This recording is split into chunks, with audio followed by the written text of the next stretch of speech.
Bago ang 1998, kontrolado pa ng pamahalaan ang pagtakda ng presyo ng imported na petrolyo. Isinaalang-alang ang dollar cost ng pag-import ng krudo at ang palitan ng piso at dolyar sa pagtakda ng presyo ng petrolyo. At ang pagkakaiba sa presyohan, sinasalo ng nakalatag noon na Oil Price Stabilization Fund. Dahil sa regulasyon, ayon sa Philippine Institute for Development Studies, kung may malakihang paggalaw ng world price ng krudo, hindi yan agad-agad lalabas sa lokal na presyohan. At ang pagbabago ng presyo kailangan pang dumaan sa public hearing. May imbalance din sa demand at supply dahil noon, mas hinihikayat ang paggamit ng diesel kaysa gasolina. At walang gaanong kompetisyon dahil kaunti lang ang mga kumpanya ng langis. Nabago yan sa pagpasa ng Republic Act No.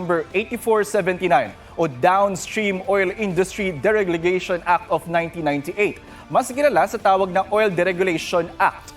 Kumbaga, dinidikta na ng merkado ang presyo ng petrolyo. May pinagbabasihan ng automatic pricing mechanism na nakadepende sa exchange rate at presyo sa kalakalan sa Singapore.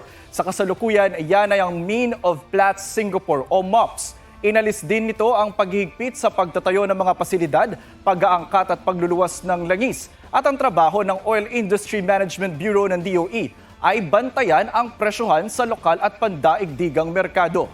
Pero dahil walang preno ang taas presyo, ilang taon nang iginigiit ng mga progresibong grupo ang pagbasura sa oil deregulation law. Si Energy Secretary Sharon Garin nananawagang i-review ang batas at nagmungkahing limitadong kapangyarihan ng Estado. Ngayon, si Senate President Tito Soto nagaya ng panukala para ibasura yan. Anya, dati pa niyang isinusulong na ibalik sa gobyerno ang kapangyarihan ng presyohan sa langis. Tugon ng Malacanang, Kongreso na ang bahala sa pagpasa ng panukala.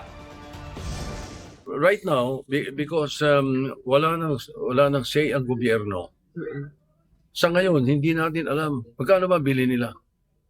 Kailan nila binili? 2 weeks ago?